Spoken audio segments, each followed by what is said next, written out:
네, 제가 한 최근 2주 사이에 우리나라에서 좀 알려진 주식 고수 두 분을 만날 기회가 있었어요. 굉장히 묘한 공통적인 조언을 들은 거예요. 그래서 그 조언을 오늘 여러분께 소개해드릴까 합니다. 이 첫 번째 고수 A님은 1년에 한 번 정도 얼굴을 뵙는 분이에요. 약간 농담 반으로 이렇게 하시는 말씀이 아무리 돌아다녀봐도 나보다 잘하는 사람이 없어, 이렇게 얘기를 하면서 본인도 좀 멋쩍으신지 막 웃으시더라고요. 진지하게 물어봤죠.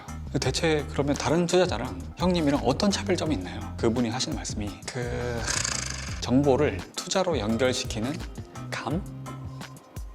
감이라고 하시더라고요. 감.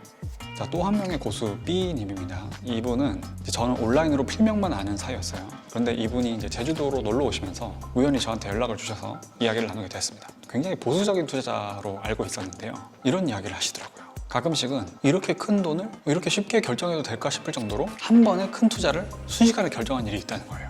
이게 투자 아이디어를 계속해서 보다 보면 감이 오는 아이디어가 보인다, 그렇게 말씀을 하시더라고요. 또 감 얘기가 나왔어요. 저는 주식을 그렇게 배웠거든요.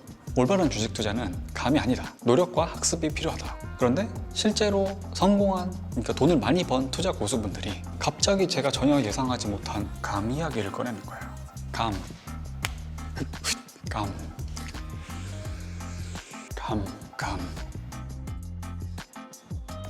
그런데 뒤이어서 들은 이야기, 그 두 분이 공통적으로 추가로 설명하신 부분이 진짜 포인트였습니다. 두 분 다 투자 초기에, 그러니까 본격적으로 돈을 벌고 고수가 되기 전에 공통적으로 했던 경험이 있는데요. 약 2년에서 3년 정도 기간 동안 미친 듯이 읽으면서 공부한 경험이 있다, 그렇게 말씀을 하시더라고요.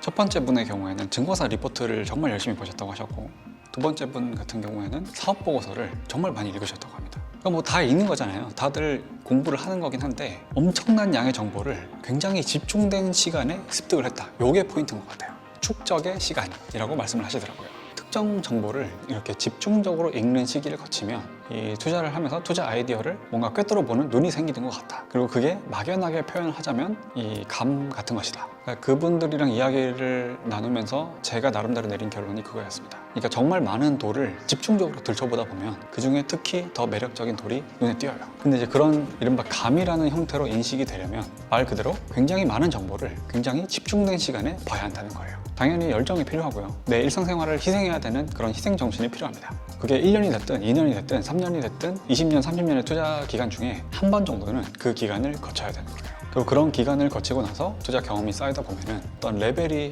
한 단계 업이 되면서 뭔가를 꿰뚫어보는 통찰력, 이런 게 생기는 게 아닌가 생각을 합니다. 그래서 결론은요, 요새 주가 빠진다고 해서 막 꿍해져 있고 털어져 있고 막 우울해가지고 막 공부 손에 놓고 그런 거 하지 마세요. 장이 안 좋으면 다 빠지잖아요. 지금은 돈 벌 수 있는 시간이 아니에요. 수익을 내는 구간이 아니라는 거예요. 그럼 주식 투자자들이 수익을 못 내고 있으면 뭘 해야 되냐, 그 축적의 시간을 지금 한번 가져보자고요. 이럴 때는 뭔가 특정 정보 미디어를 집중적으로 봐야 되는 것 같아요. 사업 보고서면 사업 보고서만 미친 듯이 본다든지, 리포트면 리포트만 미친 듯이 본다든지, 뉴스만 집중적으로 본다든지, 다른 미디어를 막 이것저것 다 보려고 하지 말고 한 놈만 패는 거예요. 그런데 저는 뭐부터 봐야 할지도 모르겠어요. 완전히 처음 시작하신 분들, 작년에 신나서 돈 벌었는데 올해 작년에 벌었던 돈을 다 까먹으신 분들, 나름대로 안전하게 시작한다고 국민주식 삼성전자 샀는데 삼성전자에 물리신 분들, 이런 분들은 어떻게 해야 되냐, 처음에는 뭘 공부해야 할지를 공부를 해야 돼요. 여러분, 주식 투자 별로 어려운 게 아닙니다. 장이 안 좋을 때는 공부하면 되고, 장이 좋을 때는 수익을 내면 돼요. 앞으로도 이런 우울한 일은 끝도 없이 겪을 거예요. 벌써부터 징징거리지 말고 정신 차리고, 그럼 저는 다음 시간에 뵙겠습니다.